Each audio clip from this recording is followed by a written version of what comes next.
Yes continue చేద్దాం. అజయ్ గారు కూడా తీసుకుని వాళ్ళ వాయిస్లు తీసుకుని మళ్ళీ వస్తాను మీ దగ్గరికి. ఎస్ అజయ్ గారు, అలాగే సో మీరు ఎలా కనిపిస్తోంది ఇప్పుడు తెలుగు ప్రజలు అరుణాచలంలో ఉండకూడదు అంటే నిజంగా అక్కడ వ్యాపారంలో పోటీ విద్వేషానికి కారణంగా కనిపిస్తోందా, లేదా భాషా ప్రయుక్తంగా ఈ నేపథ్యంలో దాడులు జరుగుతున్నాయని అనుకుంటున్నారా? మీ అబ్జర్వేషన్ ఏంటి?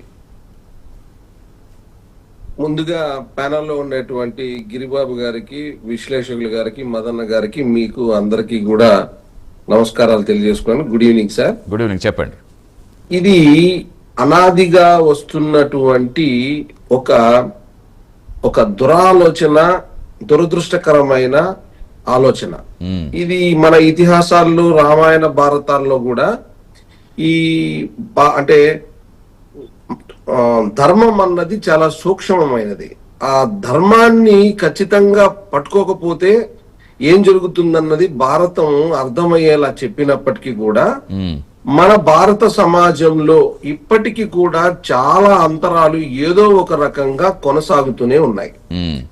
జమ్మూ కాశ్మీర్ లాంటి రాష్ట్రాన్ని ఆర్టికల్ 370ని రద్దు చేసి పూర్తిగా భారతదేశంలో అంతర్భాగం చేసి దానికి ఉన్నటువంటి స్వతంత్ర ప్రతిపత్తిని తీసేసి ఈ రోజు జమ్మూ కాశ్మీర్ కూడా వెళ్లి మనం వ్యాపారాలు చేసుకోవచ్చు, స్థిర నివాసాలు ఏర్పరచుకోవచ్చు అని గొప్ప చట్టాలు తెచ్చుకున్నటువంటి ఈ నేపథ్యంలో, ఈ పరిస్థితుల్లో ఇటువంటి ఘటనలు జరగడం నిజంగా దురదృష్టకరం. నేను తెలుగు వాణ్ణి, నా తెలుగు వాళ్ళకి ఏదైనా జరిగినప్పుడు ఖచ్చితంగా నాకు బాధ కలుగుతుంది, దాని మీద స్పందించాలనిపిస్తుంది, అంతకు మించి ఉద్యమం కూడా చేయాలనిపిస్తుంది. సో ఇలాంటి ఘటనలు చాలా దురదృష్టకరం. అయితే సమాజంలో చెడు తక్కువగా ఉంటుంది, మంచి ఎక్కువగా ఉంటుంది. కొందరు వ్యక్తులు చేసేటువంటి స్వప్రయోజనాల కోసం, అంటే ఎవరైతే మెచ్యూర్ పర్సన్ నుండి విజ్ఞానంతో ఉంటారో, అవగాహనతో ఉంటారో వాళ్ళెవరు ఇలాంటి పనులు చేయరు సార్. కొందరు వ్యక్తులు స్వలాభం కోసం నేను బతికితే చాలు, నేను బాగుంటే చాలు, ఎవరేమైపోతే నాకెందుకు అన్న చిన్నపాటి ఆలోచనలు, సూక్ష్మ ఆలోచనలు చేసే వాళ్ళ దగ్గర నుంచే ఇటువంటి సమస్యలన్నీ వస్తున్నాయి. ఇంతకు ముందు మన విశ్లేషకులు గారు చెప్పినట్టుగా శ్రీరామ్ గారు, మన ఆంధ్రప్రదేశ్ గతంలో మద్రాస్ ప్రెసిడెన్సీ రాష్ట్రంగా కలిసి ఉండేది. అప్పుడు తమిళంలో మనం కలిపి ఒక ప్రెసిడెన్సీలోనే ఉండేవాళ్ళం, ఒక పాలనలోనే ఉండేవాళ్ళం. అప్పుడు తమిళ ఆధిపత్యం పెరిగిందన్న అభిప్రాయం చాలా బలంగా ఉండేది. ఆ తర్వాత రోజుల్లో మన పొట్టి శ్రీరాములు గారు చేసినటువంటి ఉద్యమ ఫలితంగా సపరేట్ తెలుగు వారికి ఆంధ్ర రాష్ట్రం రావడం, తర్వాత సినిమా ఫీల్డ్ తరలి రావడం, ఇవన్నీ కూడా జరిగాయి. అయితే రాజ్యాంగం యొక్క మౌలిక స్వభావాన్ని ప్రతి ఒక్కరూ అర్థం చేసుకోకపోవడం వల్ల వచ్చేటువంటి సమస్యలే ఇవన్నీ కూడా. ఈ సమస్యను సృష్టించిన వాళ్ళు ఎవరన్నది ఆ మూలాల్లోకి వెళ్లి వెతికితే వాళ్ళు నిజంగా చాలా స్వార్థపరులు అయి ఉంటారు, లేదా చిన్న స్థాయి ఆలోచనలు చేసే వ్యక్తులే అయి ఉంటారు.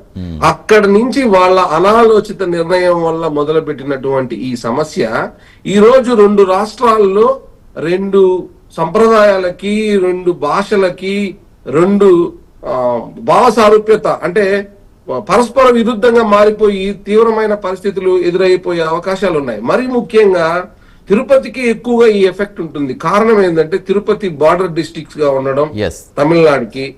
తిరుపతికి ఎక్కువ మంది ఆంధ్రప్రదేశ్ నుంచే కాక తమిళనాడు నుంచి, కర్ణాటక నుంచి, దేశంలో అందరూ కూడా వెంకటేశ్వర స్వామి దర్శనానికి రావడం, ఇక్కడి నుంచి అరుణాచలం వెళ్ళడం, ఇలాంటి కార్యక్రమాలన్నీ కూడా జరుగుతున్నాయి.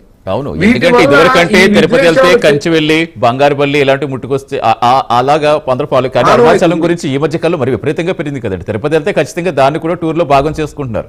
ప్రతి పర్యాటకుడు దాన్ని కూడా మొత్తం 40% మంది జనాభా తెలుగు వాళ్ళు. చెన్నైలో 40% మంది జనాభా తెలుగు వాళ్ళు. కారణం ఏంటంటే ఇంతకు ముందు మనం అంతా కలిసి ఉండేవాళ్ళం కాబట్టి అక్కడే ఎక్కువగా స్థిర నివాసాలు ఏర్పరచుకొని వ్యాపారాలు చేసుకోవడం జరిగింది. ఈ రోజు కోయంబత్తూరులో కూడా తెలుగు వాళ్ళ సంఖ్య గణనీయంగా ఉంది, మదురైలో ఉంది. ఇట్లా మన చెన్నైకి చుట్టుపక్కల ఉన్నటువంటి 7 జిల్లాలలో కూడా తెలుగు వారి సంఖ్య చాలా గణనీయంగా ఉంటుంది. తిరుత్తని, తిరువళ్ళూరు, ఇటువంటి చెంగల్పట్టు, ఇటువంటి ప్రాంతాల్లో కూడా.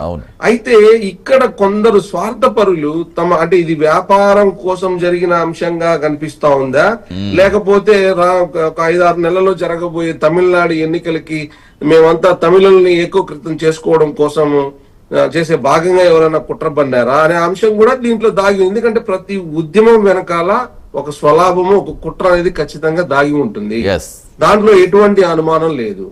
దీన్ని మన రాజ్యాంగం అనేది పటిష్టమైంది కాబట్టి, మన రాజ్యాంగం వీటిని పరిరక్షిస్తుంది కాబట్టి, ఏవైతే ఇప్పుడు అధికార భాషగా గుర్తింపబడినటువంటి తెలుగు భాష ఈ దేశంలో కాదు ప్రపంచంలో ఎక్కడైనా వాడుకునే పరిస్థితి ఉంటే, మన భారతదేశంలో అంతర్భాగమైన పక్క రాష్ట్రంలో మన తెలుగు భాషతో నేమ్ బోర్డు ఉండకూడదంటే ఈ ఎంత దారుణమైన అంశం ఇది.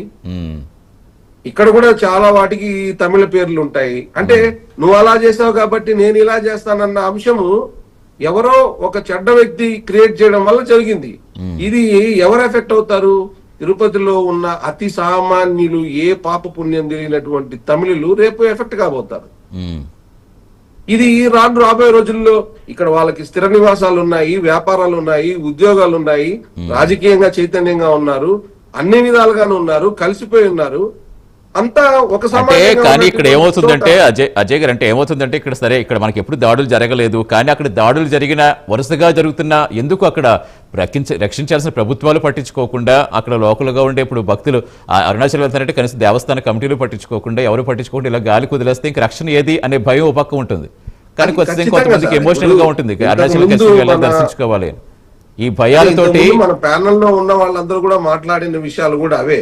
వాటి మీద ఖచ్చితంగా ప్రభుత్వాలు వెంటనే స్పందించాలి, ముఖ్యమంత్రులు వెంటనే మాట్లాడాలి, కేంద్రం జోక్యం చేసుకోవాలి. ఈ సమస్యని పెరగకుండా ఎక్కడికక్కడికి అణచివేయాల్సిన బాధ్యత ఉంది. డెఫినెట్ గా ఖచ్చితంగా ఉంది. కంటిన్యూ చేద్దాం గిరిబాబు గారు. అసలు ప్రజల మధ్య స్నేహ సంబంధాలకి దీనికి ఒక సమన్వయ కమిటీ లాగా వేయాలి. సమన్వయ కమిటీ లాగా కేంద్ర ప్రభుత్వం నుంచి రావాలి. అక్కడ ఆ సమస్యను ఎవరైతే క్రియేట్ చేశారో వాళ్ళని ఖచ్చితంగా గుర్తించాలి, గుర్తించి వాళ్ళతో చర్చలు జరపాలి. జరిగిన తప్పిదానికి మన తెలుగు మహిళని అంత దారుణంగా పోలీసులే రేప్ చేస్తే, కంచె చేను వేస్తే కాపాడేవాడు ఎవరున్నారు? పోలీసులే అంత దారుణానికి ఒడిగట్టినప్పుడు మనలో సహజంగా కోపాలు వస్తాయి. ఎవరు రక్షిస్తారు? ఇప్పుడు కొంతమంది ఒంటరిగా వెళ్ళే వాళ్ళంటారు, పైగా తల్లితో వెళ్ళిన ఆవిడ తల్లితో కలిసి వెళ్ళారట. అత్యంత దారుణం సార్. అలాంటి విషయాలు చాలా జరుగుతున్నాయి. అందుకే గరికపాటి గారు కూడా ఈ మధ్య దీని మీద మాట్లాడుతూ, మీరు పౌర్ణమికి ఆ శివాలయానికి వెళితేనే మేలు జరుగుతుంది అనుకోవడం మీ పొరపాటు.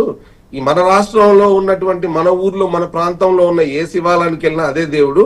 మీరు పౌర్ణమికి అక్కడికి వెళ్ళి మీరు మీ యొక్క మొక్కులో ఏవో తీర్చుకోండి తప్ప ఇట్లాంటి ఊరికే అక్కడికి పోయి స్టాంప్ పేట్ జరగడం ఇవన్నీ కూడా వద్దని కూడా ఆయన కూడా ఒక సూచన చేయడం జరిగింది. ఏం జరుగుతుందో కంటిన్యూ చేద్దాం. అజయ్ గారు కంటిన్యూ చేద్దాం. అసలు ఏం జరుగుతుందంటే భాష విద్వేషాలు రెచ్చగొట్టి నాయకులను బాగుపడాలనుకుంటున్నారు.